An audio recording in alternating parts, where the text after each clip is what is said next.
कक्षा 8 के सभी विद्यार्थियों का मेरे चैनल में हार्दिक स्वागत है। आज मैं उपस्थित हूँ आपकी हिंदी पाठ्य पुस्तक प्रज्ञा का पाठ 1 वीणा वादिनी बरदे लेकर।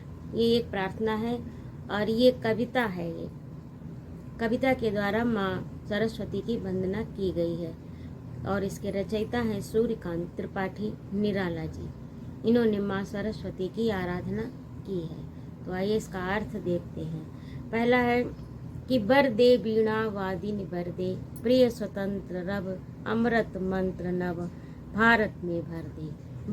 वर माने होता है वरदान और वर माने श्रेष्ठ भी होता है। कि हे वीणा वादिनी सरस्वती का एक नाम है, क्योंकि वो वीणा वादिनी का अर्थ होता है वीणा बजाने वाली। तो वर दे वीणा वादिन वर दे, हे वीणा वादिनी माँ सरस्वती मुझे वरदान दो। प्रिय स्वतंत्र रब, रब होता है ध्वनि, कि प्रिय स्वतंत्र ध्वनि अमृत मंत्र नव। अमृत मंत्र का अर्थ होता है ऐसे मंत्र जो अमृत की ओर ले जाए, अर्थात कल्याणकारी हो। मैं कल्याणकारी मंत्र मुझे ऐसे प्रदान कीजिए। स्वतंत्र रब और स्वतंत्र शब्द भारत में भर दे, क्योंकि ये जब उस समय लिखी गई थी जब अंग्रेजों का शासन था, भारत पराधीन था।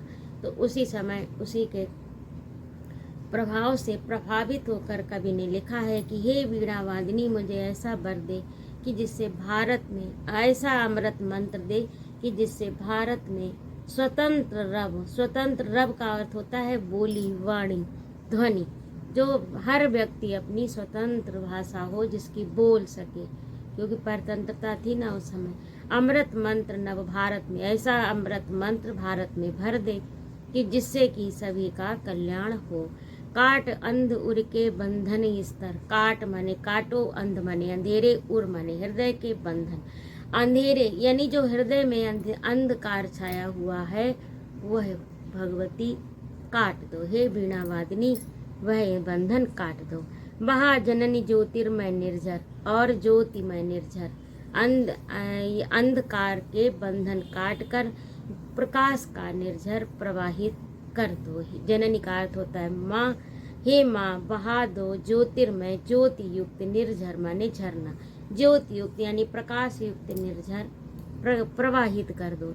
कलुष भेद तम हर प्रकाश पर, और तम कलुष होता है पाप, पापों का नष्ट कर, अंधकार कर, कलुष भेद और तम हर, इन दोनों को नष्ट कर दो, इन दोनों का हरण कर लो। ये जो पाप रूपी अंधकार है इसका हरण कर लो और प्रकाश भर दो।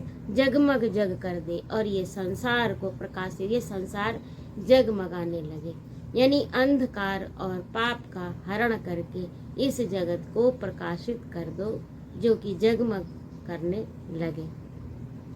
नव गति नई चाल हो, नई लय हो, ताल छंद नव, ताल भी, ताल संगीत में आप समझते होंगे, छंद यानी कविता, नव ये सब कुछ नया, चाल भी नई, नए लय हो, नई ताल हो, नई गति हो, नए छंद हो, और नवल कंठ, कंठ भी नया हो, नव जलद नए बादल हो, मंद्र रव, नभ के नव बिहग वृंद को, बिहग वृंद होता है पक्षियों के समूह को, ये सब कुछ नया हो, कंठ भी नया हो, जलद भी नया हो, और इस नभ के सभी विहग वृंद को यानी सभी पक्षियों के समूह को नव पर, नया पर का अर्थ होता है यहाँ पर है पंख, नए पंख दो और नया स्वर दो। अब ये भारत के लिए ही कहा गया है क्योंकि उस समय पराधीनता थी। तो नव गति सब कुछ नया नया दो, चाल नई दो, नई लय दो, नई ताल दो, छंद भी नए हो, नवल कंठ हो, गाने वाले कंठ भी नए हो, और नव जलद मंद्र रव, नव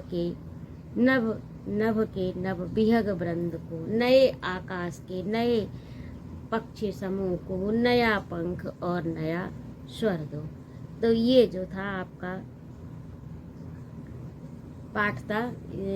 आशा है कि आपको समझ में आ गया होगा। यदि ना आया हो तो इसे आप पुनः सुनिए, समझ में आ जाएगा। और कोई समस्या हो तो मेरे कमेंट बॉक्स में लिखिए। आपके सुझाव का भी सादर स्वागत है।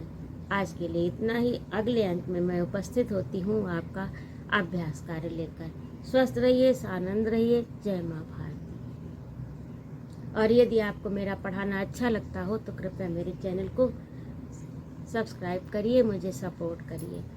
और यही इसका जो है कक्षा 7 का भी, कक्षा 7 जो आपकी दीक्षा अथवा मंदिरी पुस्तक है, उसके सभी अंक, सभी पाठ मेरे इसी चैनल पर प्लेलिस्ट में हैं, उन्हें आप देख लीजिए।